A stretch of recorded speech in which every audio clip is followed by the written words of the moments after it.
आज का दिन बहुत ऐतिहासिक है। संसद में भी वक्फ एक्ट के ऊपर चर्चा होगी और कोर्ट में भी वक्फ एक्ट के ऊपर चर्चा हो। आज हमारी पीआईएल कोर्ट में लगी हुई है और संसद में बाकायदा वक्फ कानून को बदलने के लिए बिल आ चुका है। सवाल यह है कि क्या भारत का संविधान वक्फ कानून बनाने की इजाजत देता है? क्या भारत के संविधान में वक्फ शब्द कहीं है ही नहीं, एक भी बार शब्द नहीं आया।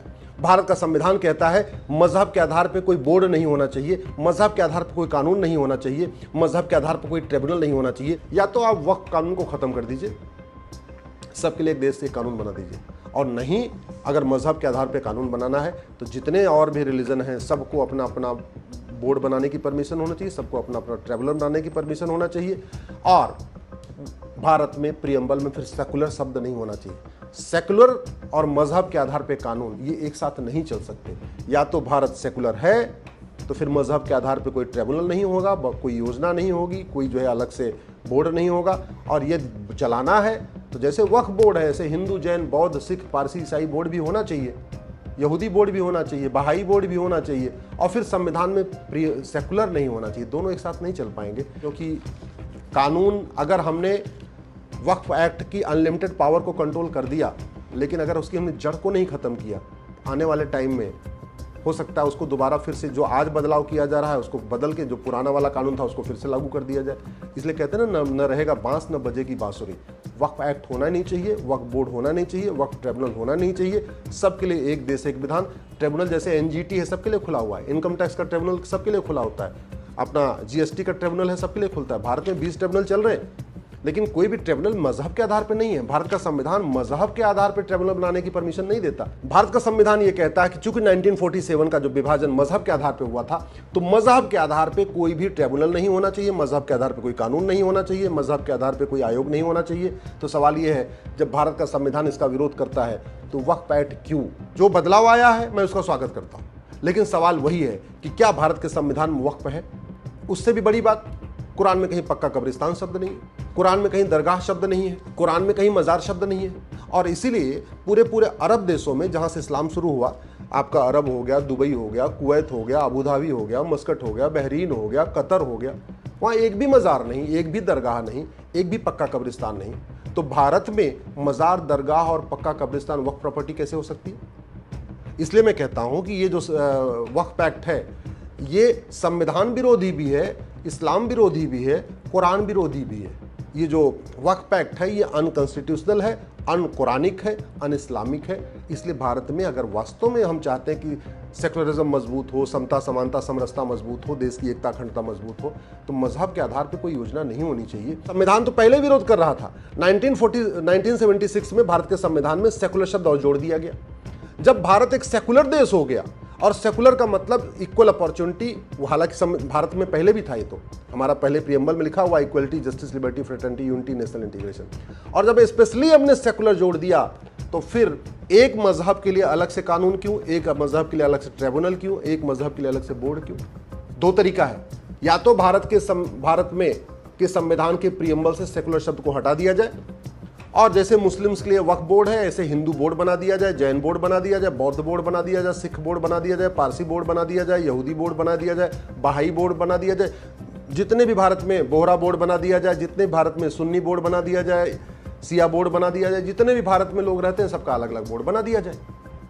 और यदि भारत के आप ये कहते हैं कि भारत एक सेकुलर देश है और प्रियम्बल में सेकुलर रहना चाहिए, सेकुलर रहना चाहिए तो वक्फ बोर्ड नहीं होना चाहिए, सेकुलर रहना चाहिए तो वक्फ कानून नहीं होना चाहिए, सेकुलर रहना चाहिए तो वक्फ ट्रिब्यूनल नहीं होना चाहिए, फिर तो एक देश एक विधान होना चाहिए, वन नेशन वन लॉ होना चाहिए। अगर भारत में वास्तव में हम चाहते हैं कि एक भारत में सेकुलरिज्म मजबूत हो तो ये वक्फ बोर्ड को खत्म करना चाहिए, एक यूनिफॉर्म चैरिटी कोड बनाना चाहिए, यूनिफॉर्म एंडाउमेंट कोड बनाना चाहिए, यूनिफॉर्म प्रॉपर्टी कोड बनाना चाहिए। मतलब एक देश एक धर्मस्थल संहिता, एक देश एक संपत्ति संहिता और एक देश एक दान संहिता, ये सबके लिए होना चाहिए। अलग से कोई व्यवस्था नहीं होनी चाहिए। जैसे हिंदू, जैन, बौद्ध, सिख, पारसी, ईसाई, बहाई के लिए जो जमीन डोनेट करते हैं, अगर उसका कोई विवाद होता है तो डिस्ट्रिक्ट कोर्ट में चलता है, सिविल जज के यहाँ चलता है। वैसे भी अगर मुस्लिम्स के जमीन का कोई विवाद होगा तो वहाँ पे सिविल जज के यहाँ चलेगा। जैसे हिंदू, जैन, बौद्ध, सिख का जो जमीन होता है उसका सर्वे करने का काम लेखपाल करते हैं, कानून गो करते हैं, पटवारी करते हैं, तहसीलदार करते हैं, वैसे मुस्लिम जो दान करेगा उसका सर्वे का काम भी वही लेखपाल, पटवारी, कानून गो करे। अलग से क्यों होना चाहिए, ये तो मैं पूछ रहा हूँ। और उससे भी इंपॉर्टेंट क्या है, अब समय आ गया है कि माइनॉरिटी को डिफाइन कर दिया जाए। यूएन की डिफिनीशन कहती है कि 1% से ज़्यादा जो आबादी होती है वो माइनॉरिटी नहीं होती है। हम यूएन की डिफिनीशन एडॉप्ट क्यों नहीं कर रहे? जो कम्युनिटी कभी किसी देश में शासन कर ली हो उसको माइनॉरिटी नहीं कहते हैं। तो मुस्लिम ने यहाँ शासन किया है, क्रिश्चियन ने यहाँ शासन किया है, तो वो माइनॉरिटी कैसे हो सकते हैं? तो अगर आप सोशल जस्टिस के हिसाब से देखें तो मुस्लिम और क्रिश्चियन दोनों कम्युनिटीज़ ने भारत के ऊपर रूल किया हुआ है, वो नहीं हो सकते।